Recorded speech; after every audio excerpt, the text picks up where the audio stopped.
ओम नमो भगवते वासुदेवाय। आप सभी का हमारे YouTube चैनल पर हार्दिक स्वागत है।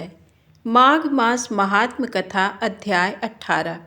आज की कथा है इंद्रप्रस्थ के कोसला, मधुबन, बद्री, हरिद्वार, पुष्कर आदि तीर्थों का महात्म। नारद जी ने कहा, हे राजन, इसी इंद्रप्रस्थ में कोसला यानी अयोध्या नामक एक तीर्थ है। इसके विषय में भी एक पुण्यमय उपाख्यान है। चंद्रभागा नदी के किनारे एक पुरी में चंडक नामक एक जुआरी, शराबखोर, व्यभिचारी, डकैत, हत्यारा और मंदिरों का सामान चुराने में चतुर एक नाई रहता था। उसने एक दिन अपने समीप ही रहने वाले मुकुंद नामक धार्मिक और धनवान ब्राह्मण के घर में चोरी करने के लिए प्रवेश करके ब्राह्मण को मार डाला। इससे उनकी स्नेहमयी माता और सती पत्नी को बड़ा दुख हुआ और वे आर्त स्वर से विलाप करने लगीं। इतने में ही मुकुंद के गुरु वेदायन नामक सन्यासी वहां आ पहुँचे। उन्होंने शरीर की नश्वरता का वर्णन करते हुए आत्मज्ञान का उपदेश देकर उन लोगों को समझाया और मुकुंद का अंत्येष्टि संस्कार करवाया। मुकुंद की गर्भवती पत्नी को विद्वान सन्यासी ने सती होने से रोक दिया।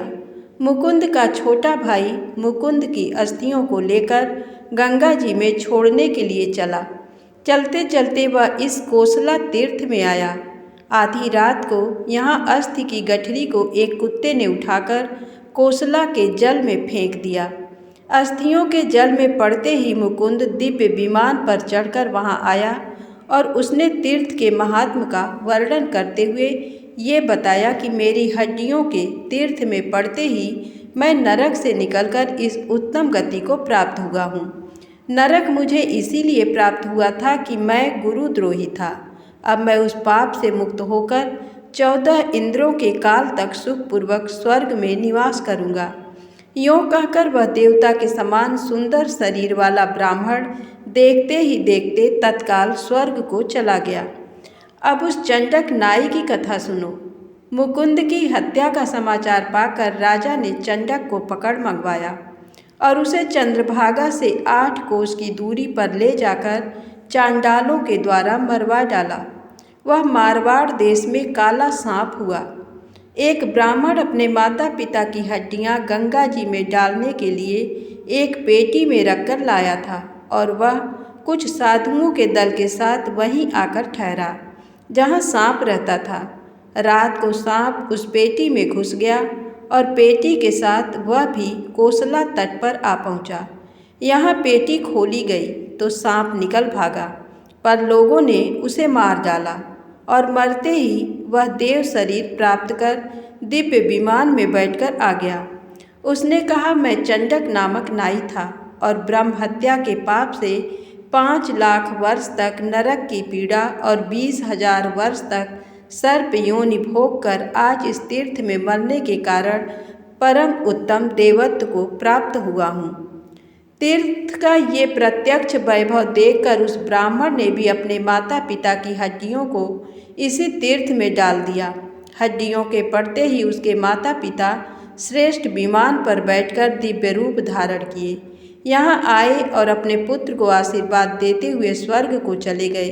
फिर वे सब साधु भी इसी कोसला तीर्थ में रह गए और अंत में वैकुंठ को प्राप्त हुए।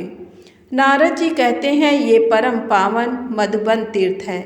यहाँ विश्रांति घाट नामक तीर्थ है। एक ब्राह्मण पर्णशाला बनाकर यहाँ भगवान के दर्शन की इच्छा से सकुटुंब रहते थे। एक दिन तीर्थ में स्नान करते समय भी उन्हें यही अभिलाषा हुई और तत्काल भगवान ने दर्शन देकर उनको कृतार्थ कर दिया और वे भगवान की स्तुति करके उन्हीं के साथ वैकुंठ लोक को चले गए। इस मधुबन से 11 धनुष की दूरी पर एक बद्रिकाश्रम तीर्थ है। मगध देश में देवदास नामक एक सत्यवादी, जितेंद्री और धर्मात्मा ब्राह्मण रहते थे। वे भगवान के परम भक्त थे। उनके घर में उत्तमा नाम की गुणवती पतिव्रता पत्नी थी। देवदास के अंगद नामक एक पुत्र और वलया नाम की एक कन्या थी। देवदास ने दोनों का विवाह कर दिया। कन्या विवाहिता होने पर ससुराल चली गई और पुत्र अंगद ने घर का काम संभाल लिया। कुछ समय बाद विप्रवर देवदास ने अपनी पत्नी उत्तमा से परामर्श करके निश्चय किया कि अब इस वृद्धावस्था में संसार के समस्त विनाशी पदार्थों से मन हटाकर इंद्रिय संयम पूर्वक हम लोगों को भगवान का भजन और तीर्थ सेवन करना चाहिए। फिर उन्होंने अपने पुत्र अंगद को बुलाकर भगवान श्रीहरि की आराधना का महत्व बतलाते हुए अपना निश्चय सुनाया और पुत्र से अनुमति पाकर वे दोनों कुछ धन लेकर भगवान विष्णु की प्रसन्नता के लिए चल पड़े। रास्ते में कल्पग्राम के एक सिद्ध पुरुष से उनकी भेंट हुई। उस सिद्ध पुरुष ने इंद्रप्रस्थ के बद्री नामक तीर्थ का महात्म्य सुनाया, जिसमें पूर्वजन्म के व्यभिचार और डकैती आदि पाप के फलस्वरूप भयंकर भैंसा बने हुए एक राजा का तीर्थ में प्रवेश करते ही उद्धार हो गया था। फिर सिद्ध पुरुष ने उन दोनों से कहा कि यदि तुम भी अपने परम कल्याण की इच्छा रखते हो तो वहाँ चले जाओ। मैं भी अपने निष्प्रिय और मोक्ष के इच्छुक बूढ़े पिता को इस बद्रिकाश्रम तीर्थ में लाने के लिए घर जा रहा हूँ। सिद्ध की बात सुनकर धीर बुद्धि ब्राह्मण देवदास तीर्थों में घूमते हुए इंद्रप्रस्थ आए और यहाँ इस बद्रिकाश्रम में भगवान उन्हें उसी शरीर से परम धाम को ले गए। सिद्ध पुरुष ने भी शीघ्र ही अपने पिता को घर से लाकर उस तीर्थ में नहलवाया। इससे उनको भी भगवान विष्णु का परम धाम प्राप्त हो गया। इंद्रप्रस्थ में हरिद्वार नामक तीर्थ है। इसकी भी बड़ी महिमा है। कुरुक्षेत्र से नगर से बाहर कालिंग नामक एक पापी चंडाल रहता था।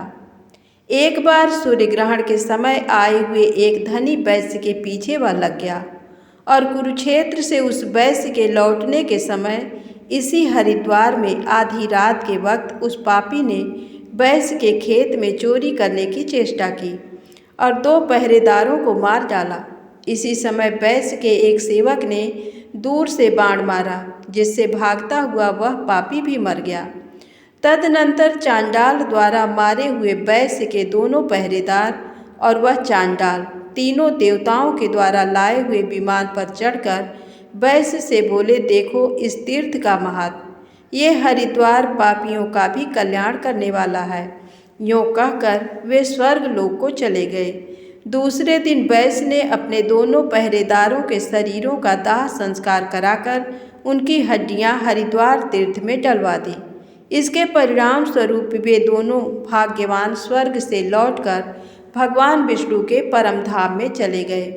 तदनंतर बुद्धिमान वैश्य ने अपने घर जाकर सांसारिक कार्यों को धर्मपूर्वक करते हुए भगवान की भक्ति में मन लगाया और अंत में इसी वैकुंठ धाम की प्राप्ति कराने वाले तीर्थ में आकर मृत्यु को प्राप्त हुआ। नारद जी ने कहा, हे राजन, अब इंद्रप्रस्थ के पुष्कर तीर्थ का महात्म्य सुनो।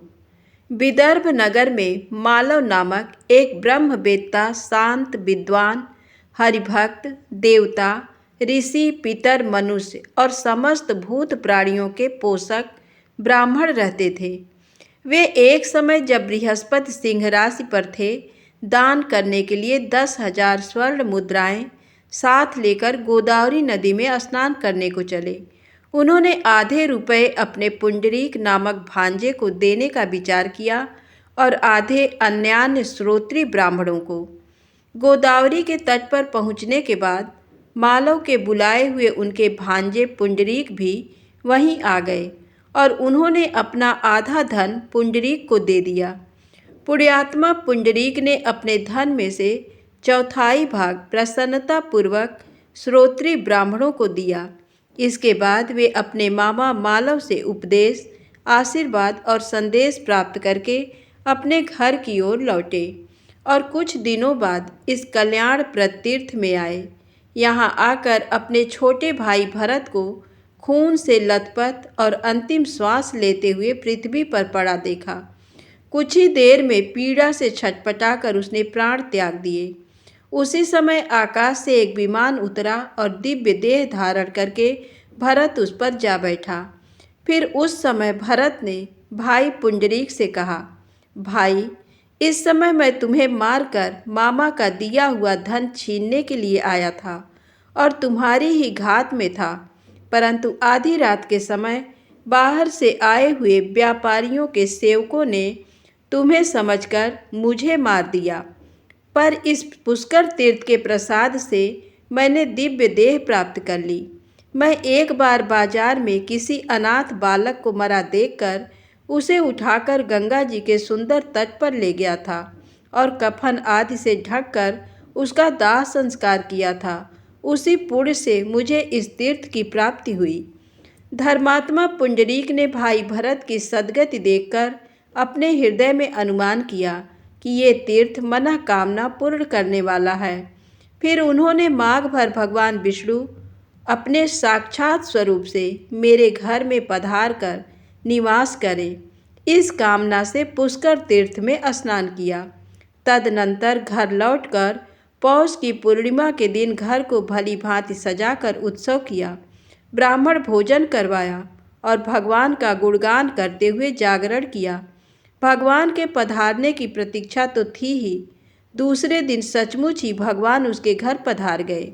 पुंडरीक ने आनंद मग्न होकर आसन अर्घ्य आदि के द्वारा भगवान की पूजा की और फिर स्तवन करके माघ भर घर में निवास करने के लिए उनसे प्रार्थना की।